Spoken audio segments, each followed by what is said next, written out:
Am I the asshole for ruining a waitress's life just because she was complimenting my husband's eyes? My female 33 husband's male 30 birthday was several days ago. We decided to go celebrate at a new diner and invited my in-laws to join us. Well, during the celebration, this 20-ish waitress who served our table kept acting strange. She didn't take her eyes off my husband and threw inappropriate comments at him in front of us as she came and went. I was uncomfortable but decided not to make a scene, hoping she'd stop. But when she brought the drink, she leaned close to my husband thinking no one else could hear and said, "The sparkle of those eyes is igniting me." I was flabbergasted, truly. I couldn't believe she had just said that.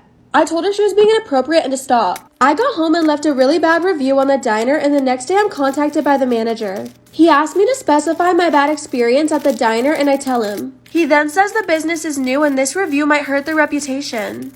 He then asked what it would take for me to take it down, and I said consequences to the waitress. He calls me back and tells me he fired her. Before I take down the review, I'm contacted by the waitress on my social media telling me that she didn't mean the disturbance. She said she was just complimenting my husband's eyes and now she may not be able to pay her rent. My in-laws are saying I overreacted over nothing, and my mother-in-law is saying that I did it because I was jealous. Story time about the time that I had a thing with my stepbrother. So a little background information. I was 14 and it was the first half of my freshman year. So my dad had recently broken up with my mom and he had different girls in and out of the house 24/7. I mean, he was kind of doing his thing after a 15-year marriage. Well, the one day I'm sitting in the house and he brings this girl Kayla over. She had a few kids herself, but both of them said that they would never date. Well, I thought her son Tyler was extremely good looking. So him and I started talking over Snapchat, and things were going good for quite a while. Well, I would say a few months later, my dad told us that Kayla was coming over with her kids. And I was super confused because he seemed really nervous about it. So her kids and I were all sitting on the sofa, and they sat us down and they were like, "We need to talk to you guys. We're gonna call my dad Mike." She goes, "Mike and I are dating now, so we all have to get along," because she thought that I didn't get along with some of her kids, and her kids did not respect my dad at all. So like I said, Tyler and I were dating at this point, and I freaked out. I was like, "You guys can't start dating because Tyler and I are dating." And Kayla was like, "Well, that's too bad. You two need to break up because I'm your new mother now." And I'm sitting there like, what the fuck did this bitch say? So I start screaming that it's not fair. Tyler's trying to calm me down. My dad is trying to calm Kayla down. To be honest, my dad didn't really care because I had told him about Tyler and I before the whole situation. I thought Tyler would be really upset at the situation, but he was actually pissed off at his mom. So we broke up. Kayla and my dad dated for a little bit over 2 months. Well, surprise, surprise, Kayla cheated on my dad with her ex. So Tyler and I started dating again. I, 33 male, have recently purchased and run a high-end bar. I want the venue to maintain a certain standard and image and therefore require my staff to wear professional work attire as the uniform. As with professional attire for most fields, this includes female staff wearing makeup. This is the image of my bar that I want my guests to experience. I see no issues with this, and when I worked hospitality when I was in my early 20s, female staff were always required to wear makeup, no dramas. I clearly communicate the acceptable uniform to my staff through the style guide I provide every few months. Lisa, 22, has decided that because she studied a women's course at uni, she's now more woke than us and has made an issue over me requiring the female staff to wear makeup and not the guys. This is quite laughable to me because obviously guys don't wear makeup for a professional uniform. Lisa, on Friday night, refused to wear makeup to her shift, and I had to send her home on a busy Friday night. She said it isn't fair that I have such a strict emphasis on female uniform when the male uniform is a lot less effort, and that it's discriminatory. She also said that if I want the girls to spend an hour doing a full face of makeup, then I can pay the girls an extra hour and the products. I laughed in her face and told her that my uniform does not differ from professional attire in any industry, and it's standard for women to wear makeup in professional environments. Furthermore, I'm the owner and can choose the attire my staff wear for the bar's look that I want. She said her wearing makeup does not compromise her ability to bartend and actually looks less professional when she's sweating in the makeup. I told her there are bars in our city that literally have females serving in lingerie, or hostesses dolled up to 10s, and you're having a whine about dressing professionally? Have you ever been to Vegas? Do you think those girls working hostess jobs in hospitality don't have to look a certain way for that role? I sent her home. I was going to fire her if she did a repeat of this on Saturday, but she got all the girls to wear no makeup, and now none of them will work until I change the rules. Am I the asshole for requiring female staff to wear makeup as part of the professional work attire? Story time about how my boyfriend controls everything I do, including the way I dress and even my makeup. Disclaimer, this is not my story time, it's sending me on Instagram. My boyfriend and I have been together on and off for a year. From the beginning of the relationship, he started controlling the way that I dressed. He didn't like me wearing any tight clothes, short skirts or crop tops, anything that showed cleavage. He didn't even like me wearing any bathing suits or bikinis to the beach. I had to cover myself with a towel the entire time. This would obviously enrage me, and we would get into really severe fights because of it. I told him I needed a break because I didn't like being controlled. Of course, he got upset and told me that we should just break up. 2 months later, he messaged me on Instagram and we started seeing each other again. But of course, this time I told him that things were going to be different. At first, he agreed that he wouldn't control the way that I dressed, but instead he started controlling things like my hair and my makeup. He didn't want me to wear any makeup, like zero. Anytime we would hang out, he would automatically tell me to take off my lipstick. He said it called too much attention to my face, and he threatened to break up with me because obviously I was wanting attention from other men. That's when I calmly explained to him that I wore makeup for myself and not for anyone else, not even for him. Then he did the unthinkable. He grabbed a handful of my makeup and threw it into the toilet.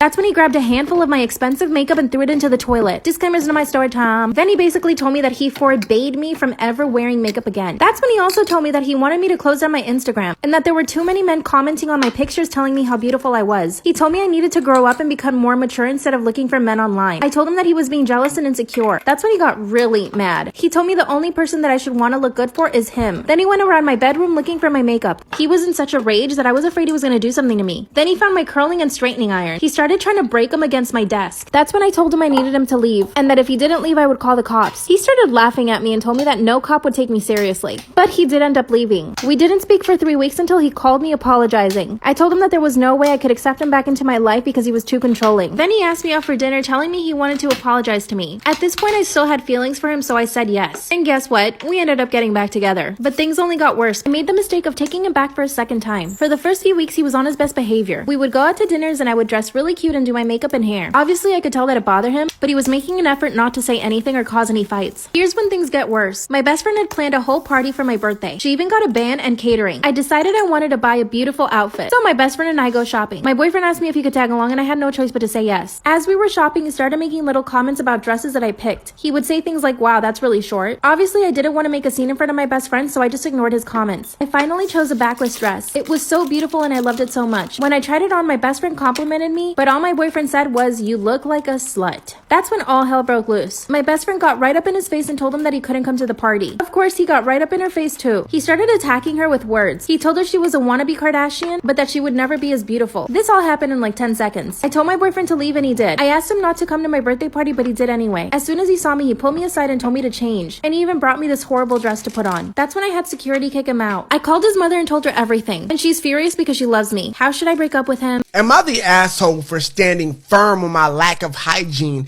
and choosing my cat over my boyfriend? First thing first, I, a 24-year-old female, have been dating Kyle, a 25-year-old male, for 2 months now, and he has started to spend the night recently. Kyle never grew up with pets, so my cat has been an adjustment for him. His words, my cat, Crumb, is the most important aspect of my life right now. Like most cat parents, he rules the household. We are very close since I found him abandoned on the side of the road as a 3-month-old kitten and nursed him back to health. Crumb is very docile, but hasn't shown any affection or really interest in Kyle, but I don't force it. Crumb does as he does. Lately, Kyle has been complaining about Crumb. I guess he walked into my bathroom to see Crumb rubbing his face against my toothbrush. I have one of those electric ones that stands. He was shocked and told me how disgusting it was. I laughed and said, yeah, that's not great. He demanded I get a new toothbrush, expensive, and I said no. I just put the toothbrush in a drawer. Next, Kyle says he doesn't like my nightly routine with Crumb. I give Crumb a kiss on the head, stomach, and then face before he goes to sleep. He sleeps on my bedside table in a cat bed. If I don't do this routine, he lays on me until I do. I know that's annoying, but that's how it has always been and I love doing it. Well, Kyle says I am unhygienic because of this. He says Crumb is dirty. He is inside only and I brush him every day. It doesn't, but Kyle isn't even allergic, so it doesn't matter. I told him that I put the toothbrush away, but he told me that I took it as a joke and didn't punish Crumb. I tried to explain that you can't punish cats, nor would I want to in this scenario, but he wouldn't hear it. He then went on to say that me kissing Crumb is disgusting, especially his face, and he would never kiss me if I kiss Crumb again.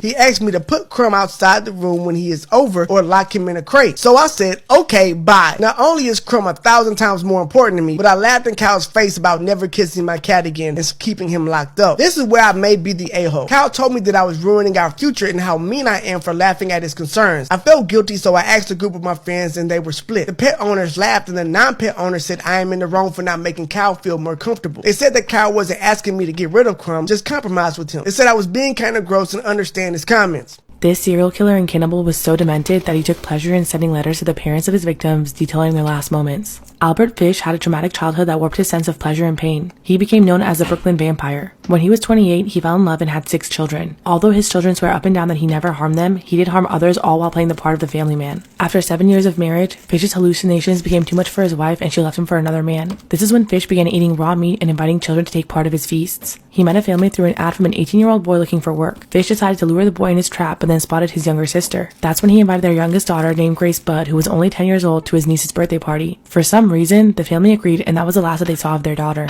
He took the young girl to his torture chamber, which was an abandoned house, and did horrible things to her. In the letter he sent to her family, he detailed how she struggled and how he cooked her and ate her afterwards, stating that it took 9 days to complete the task. He also stated that a friend of his abducted 2 boys, 7 and 11 years old, stating that this friend took them to his house, tortured them several times a day to make their meat tender, and cook them. His friend raved about how delicious human flesh was, so he decided to try it for himself. When Grace sat on his lap during Fish's first interaction with the family, this is when he made up his mind to eat her. Another murder he was tied to was that of a young boy named Bill Gaffney. Although impossible to imagine, this letter was even more gruesome than the one he wrote to Grace's mother that I can't detail, but it's available online to read. The final victim Fish was tied to was a boy named Francis McDonald, whose body was found in the woods on Staten Island. Fish claimed that he planned on dismembering the boy, but fled when he thought that someone was approaching. Fish claims to have had dozens of victims, but police could only verify 3. The letter that he wrote to the Budd family was what ended up bringing him down. He wrote the letters on a stationery from a place that police found he had booked a room in. When they approached him, he gave himself up instantly and alleged eagerly in the details of his crimes. In March of 1935, Fish went on trial and pleaded innocent by reason of insanity. He said that he raped voices about visual hallucinations. The trial took 10 years and he confessed to his claims, and his sentence was for the life of court. While awaiting his fate, he wrote memoirs of first-hand accounts of his crimes and made seemingly unlikely claim of having a child in their history. The notes have never been released.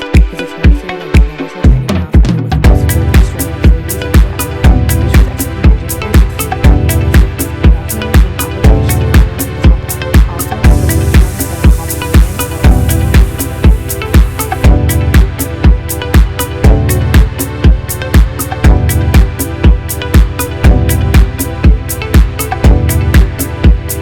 Hi guys, thank you for watching. I love you guys so much. Please like and subscribe to see more great videos. See you again.